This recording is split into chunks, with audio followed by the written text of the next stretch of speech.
Every year during the offseason, I like to make bold predictions for the upcoming season, and this year's no different.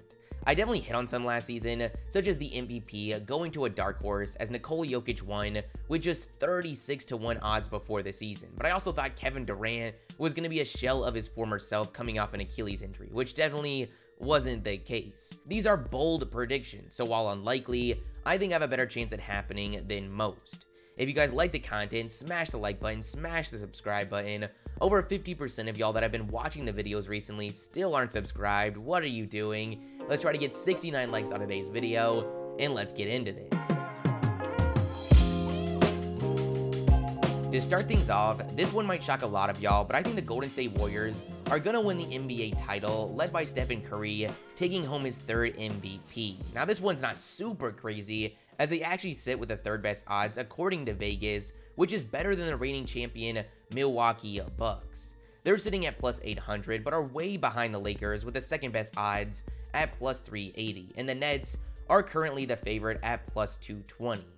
Before going further, I want to talk to you about today's sponsor, Sleeper. Sleeper is the best app to host your fantasy football, basketball, and esports leagues. It's an innovative, clean, beautiful mobile experience, and it's completely free. Millions of players have already made the switch. I play a ton of fantasy sports, and I'm already starting to see a lot of the leagues that I've been in for a very long time go over to Sleeper, and I'm loving it. Their mission is to connect people over sports. Leagues that are on Sleeper chat more, react to big moves, and display their passion on an easy-to-use app. This is the first platform to really adapt to the current times. It has no ads, but still a premium free experience. It has all the fantasy features you're used to while being far more customizable. If you've never played fantasy sports, they're competitive games where you manage a team of players and their real-life performance add up to become your fantasy points. It's an amazing way to connect with family, friends, and other fellow sports lovers. If any of this sounds interesting to you, if you've never played fantasy sports or you're ready to move your league to the best and fastest growing platform, click the link in the description and check out Sleeper today. There's a couple reasons why I'm confident in the Warriors pulling this off. Curry this past season proved to me he isn't regressing anytime soon.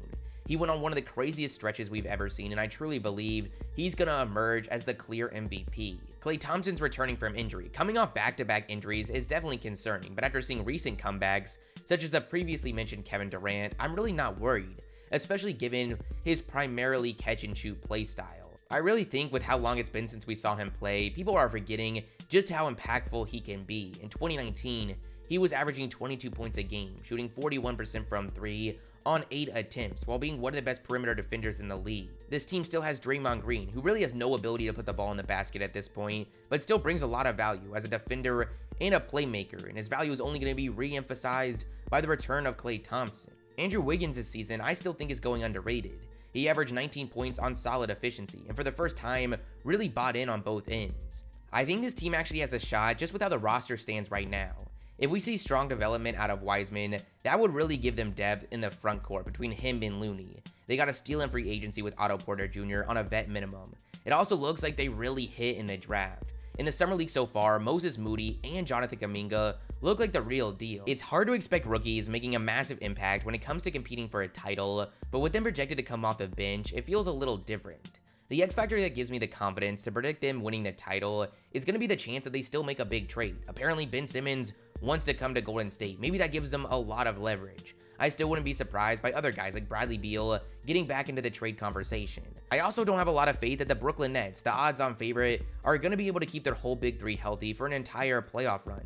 Do I think the Warriors deserve to be the betting favorite? No, obviously not, but keep in mind that the title of the video is bold predictions. The next one's another hot take, but after doing the Rookie of the Year video and seeing Jalen Green in the Summer League, I think he's going to win Rookie of the Year.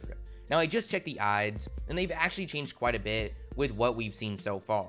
Cunningham's still the favorite, but he's gone from plus 200 to plus 300, and Jalen Green is now at just plus 350, so it isn't that crazy, but based on what I've seen from popular opinion, I think it's pretty bold.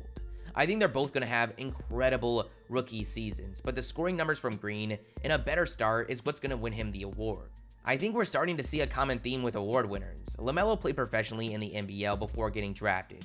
Luka Doncic played pro since he was like 13 before getting to the NBA, and Ben Simmons sat a year with injury, which allowed him to adjust to the NBA lifestyle. I don't think the pro experience ahead of your rookie year really has any long-term effect, but I think it might for immediate success. Jalen Green not only played in the G League, but dominated. I think we're about to see a special rookie season. The next one has to do with another award, and that's that the most improved is going to go to someone no one's thinking about right now. Right now, the odds-on favorite are guys like Michael Porter Jr., SGA, Zion, and Kevin Porter Jr. Out of the favorites, I like KPJ, as the other guys' numbers this past season were just too good to see a crazy jump.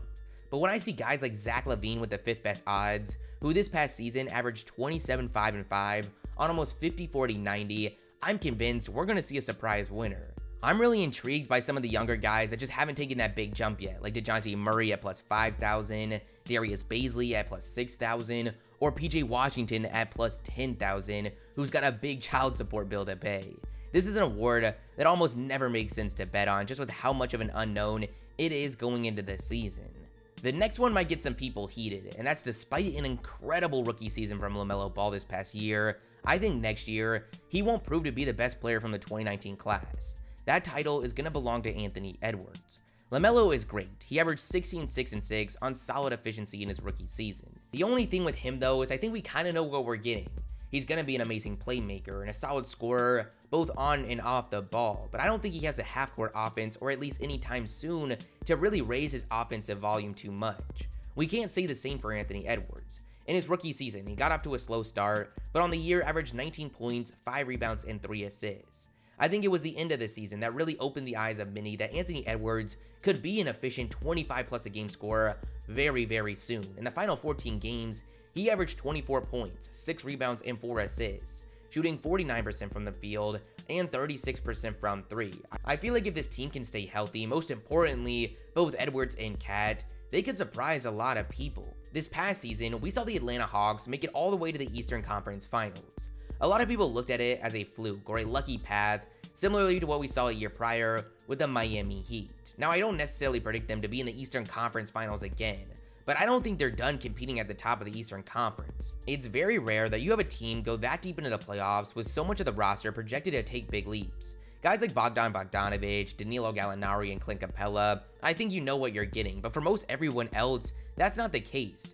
It wouldn't be surprising to see Trae Young take a big jump, John Collins take a big jump, DeAndre Hunter take a big jump, who they didn't even have for most of their playoff run, Kevin Huerter, Cam Reddish, Onyeka Okongwu. They also walked away with 2 of the biggest steals from the draft, in Sharif Cooper and Jalen Johnson, who both looked amazing in the Summer League so far. For some reason, I think a lot of people are looking at this team like most of these guys are 27 years old. They are still a massive unknown, so don't be surprised by another crazy run again. Lastly, we've got a guy that I just made a whole video about after his Summer League debut, and that's Liangelo Ball. Liangelo has not only been great in his first 2 Summer League games scoring the ball, but the intangibles have been there. He's looked leaner and faster than everyone expected. He's been running the break, grabbing offensive boards, and being a difference maker on the defensive end. Yes, it's the Summer League, and in most cases, what he has done might not be enough to earn an NBA contract, but he has the benefit of having the last name Ball, and his brother being the franchise player for the Hornets. I really think, despite all the jokes made about him over recent years, whether it's a 2-way deal or a part of the 13-man roster, he's gonna earn himself a deal with the Hornets. I didn't think this was possible a week ago, but things have changed. That's the end video, guys. You guys tell me your thoughts in the comments below. If you liked the video, smash the like button, smash the subscribe button, and I'll see you guys next time. Peace.